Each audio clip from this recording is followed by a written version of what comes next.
Salut à tous, on se retrouve aujourd'hui pour parler du Paris Saint-Germain ce mardi 8 avril. On commence tout d'abord avec la Ligue des Champions car ce soir c'est la reprise de la Champions League. Les quarts de finale, on connaît bien sûr les 4 affiches. Donc concernant le Paris Saint-Germain, le match a lieu demain contre Aston Villa. Ce PSG Aston Villa a noté que dans une semaine jour pour jour, mardi prochain, ce sera le match retour mais cette fois-ci au Villa Park. Il n'y aura pas de match de Ligue 1, n'oubliez pas entre le match aller et le match retour. Donc là, en l'espace de 6 jours, 2 rencontres de Ligue des Champions pour le PSG. 2 matchs hyper importants contre cette équipe anglaise. On va parler bien évidemment de cette rencontre, on en reparlera encore beaucoup plus demain bien évidemment. Et on commence tout d'abord avec les photos lors de l'entraînement du jour pour préparer bien sûr la réception d'Aston Villa demain. Donc sous ce magnifique soleil bien sûr du côté de Paris, on peut voir le jeune Manuel, on peut voir Kangini qui a été blessé souvenez-vous avec la Corée lors de la trêve internationale. On peut voir qu'il participe à l'entraînement, ce qui sera dans le groupe demain. On verra concernant le sud-coréen. De nouveau, Manuel, on peut voir également Vitinha avec Fabien Ruiz certainement de dos. Les deux devraient être titulaires certainement demain. On va voir Gonzalo Ramos avec João Neves ou même Pacho ou même Luis Enrique avec Ousmane Dembélé. Voilà quelques photos lors de l'entraînement aujourd'hui. Et concernant ce Paris Saint-Germain Aston Villa, donc il est classé quand même à niveau 3 parce qu'il pourrait avoir des débordements. Donc la division nationale de lutte contre le hooliganisme a jugé un risque sur ce match de Champions League. Environ 3000 fans d'Aston Villa sont attendus à Paris, dont 1100 billets. Donc il y aura 2000 fans d'Aston Villa dans le parcage visiteur, mais il y en aura 1000 qui viendront sans billets. Je sais pas, peut-être ils vont essayer de trouver des billets au dehors du stade, ou peut-être ils vont venir assister à la rencontre devant la télé, mais dans les bars parisiens, à côté bien sûr du parc. Mais voilà, il pourra y avoir des débordements parce qu'il y en a 150 quand même de ces fans d'Aston Villa qui n'ont pas de billets, qui sont classés à risque, c'est-à-dire des personnes en gros qui cherchent à se bagarrer, à faire n'importe quoi en gros dans les rues. Donc la police redoute des débordements notamment dans les bars parisiens. Donc voilà, demain si vous allez voir la rencontre, attention à vous bien sûr. Donc voilà, parce qu'il pourra y avoir quelques débordements aux alentours du Parc des Princes. Et à noter que fervent supporter d'Aston Villa, le prince William, pour être présent au Parc des Princes demain et pour être invité bien sûr par le PSG pour cette rencontre bien évidemment de Ligue des Champions. Donc lui c'est un grand fan bien sûr de l'équipe anglaise d'Aston Villa. Et à noter les gars que l'arbitre du match sera l'Italien Maurizio Mariani qui sera aussi fait de ce PSG Aston Villa en espérant qu'il soit bon bien sûr, même si à l'avoir tout ça c'est lui qui prend les décisions finales. Donc conférence de presse de Luis Enrique tout à l'heure, ce mardi à 13h. C'est pour ça que je ne peux pas encore dire ce qu'il a dit parce que il n'a pas encore été fait cette conférence de presse avec un joueur. Je ne sais pas c'est qui le joueur qui sera avec Luis Enrique. Donc le match a lieu bien sûr demain soir sur Canal+ à 21h. Et concernant les duels entre Luis Enrique et Unai Emery, donc souvent quand même ils se sont affrontés quand même pas mal de fois, 10 fois en tout. Et dans leur face à face, Luis Enrique domine largement Unai Emery. 7 victoires pour Luis Enrique, match nul et 2 défaites de Luis Enrique sur Unai Emery quand ils ont pu coacher. N'oubliez pas qu'à l'époque ils étaient déjà rencontrés l'un contre l'autre, mais avec les clubs l'inverse. Unai Emery était le coach du PSG et Luis Enrique était le coach du Barça. Souvenez-vous, par exemple, lors de la remontada 6-1, c'était Enrique le coach du Barça et Unai Emery était le coach du Paris Saint-Germain. Le point des buts et des passes D de nos Parisiens la réception d'Aston Villa en Ligue des Champions. Souvent, je vous montre avant un match, les gars, tous les joueurs, bien sûr, combien de buts ils ont pu mettre tout ça. Donc, bien sûr, le meilleur buteur, c'est Dembélé, 32 buts et 7 passes D. Deuxième, Barcola, 18 buts et 15 passes D. Après, le troisième, le plus décisif, Désiré Doué, 11 buts et 11 passes D. Peut-être les 3 seront titulaires directement demain, on verra. Ensuite, il y a Ramos, 14 buts, 5 passes D. Ou par exemple, même João Neves, 5 buts et 9 passes D. En bleu, c'est le rouge. En bleu, c'est les buts et en rouge, c'est les passes décisives, toutes compétitions confondues. L'arbitre, on a un peu parlé tout à l'heure, c'est un arbitre italien. On revient nous sur Unai Emery. Donc, avait imposé le français dans le vestiaire. On va revenir parce que le journal L'équipe a ressorti quelques anecdotes sur Unai Emery quand il était coach du PSG à l'époque. Donc, Unai Emery avait imposé le français dans le vestiaire dès son arrivée à l'été 2016. Un choix hyper louable, mais qui s'est parfois retourné contre lui. Certains joueurs ne comprenaient pas ses consignes.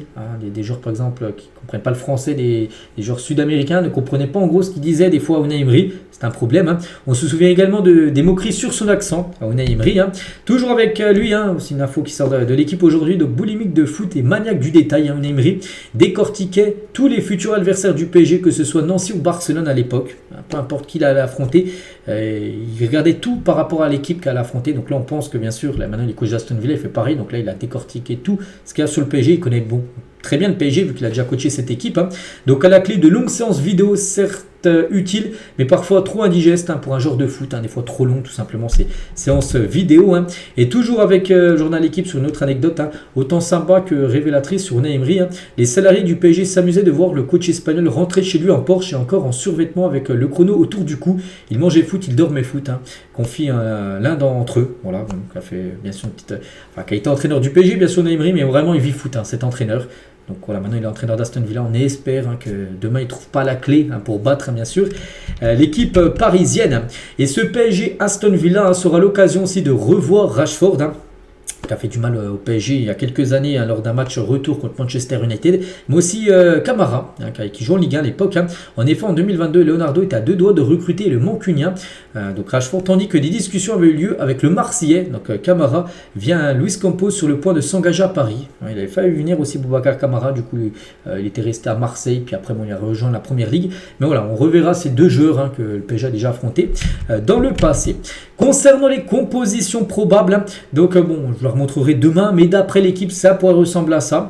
Donc Donnarumma au but, normal. Donc Mendes, Pacho, Beraldo, Hakimi, n'oubliez pas que Marquinhos suspendu. Donc voilà, ce serait Beraldo qui remplacerait, sinon c'est du classique. Milieu de terrain, Neves, Vitinha, Fabien Ruiz, du classique également, et devant Barcola, Dembélé, Désiré Doué au poste d'ailier droit, donc normalement peut-être Kvaratskhelia sur le banc par rapport à son 11 de départ. Donc là, c'est la compo du journal L'équipe et la compo du journal Le Parisien, qui suit également beaucoup le PSG. Donc eux, ils ont mis, c'est la même compo, donc Donnarumma, même compo, même défense, même gardien, même milieu. Il y a juste Kvaratskhelia à la place de Bradley Barcola. Mais Doué serait bien un titulaire, Dembélé aussi. Donc le seul doute, c'est soit Barcola, soit Kvaratskhelia, qui commencera au poste d'ailier gauche. On verra. Ça sera bien sûr Luis Enrique qui tranchera, mais sinon concernant les 10 autres joueurs, c'est quasiment sûr que ça sera ça. Le 10 de départ, en attendant le doute avec Barcola et Kvaratskhelia. Et concernant cette Ligue des Champions, notez que le PSG deuxième favori pour le sacre en Ligue des Champions selon Opta Analyst. Opta Analyst, c'est ceux qui font des probabilités et tout ça. Et voilà, sur les 8 équipes, donc là il y a seulement le top 5. Donc on peut voir que le PSG est la deuxième équipe à avoir le plus de chances de gagner la Ligue des Champions derrière le Barça, 23% pour le Barça pour remporter la LDC et le PSG 19%.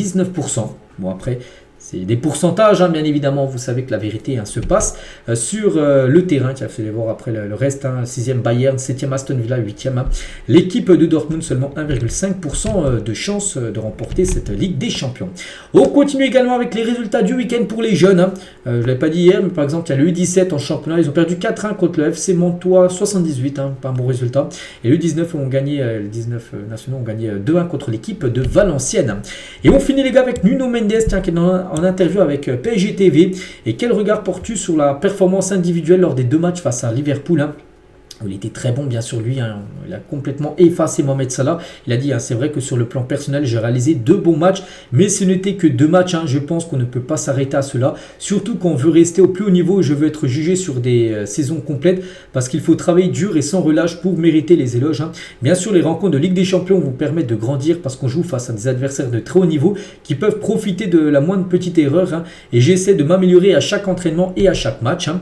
Nuno Mendes, toujours au PSG TV. Quel impact a eu Luis Enrique sur ton développement justement? Donc il a dit qu'il est un très grand entraîneur, il nous aide au quotidien, il comprend les joueurs parce qu'il est encore il n'y a pas si longtemps, il a le don pour parler aux joueurs, pour leur expliquer qu'il faut faire et comment jouer. Il est strict dans le bon sens du terme, mais c'est une bonne chose parce que nous avons besoin d'un cadre pour savoir ce qu'il faut faire et ce qu'il ne faut pas faire. Bien sûr, il joue parfaitement son rôle de coach et depuis son arrivée à Paris, il fait tout son possible pour aider les joueurs à devenir meilleurs et aussi trouver les petits détails qui font une grande différence pendant les matchs. Voilà, beau message sur l'impact, car on peut dire Luis Enrique sur lui et sur aussi des autres joueurs du PSG.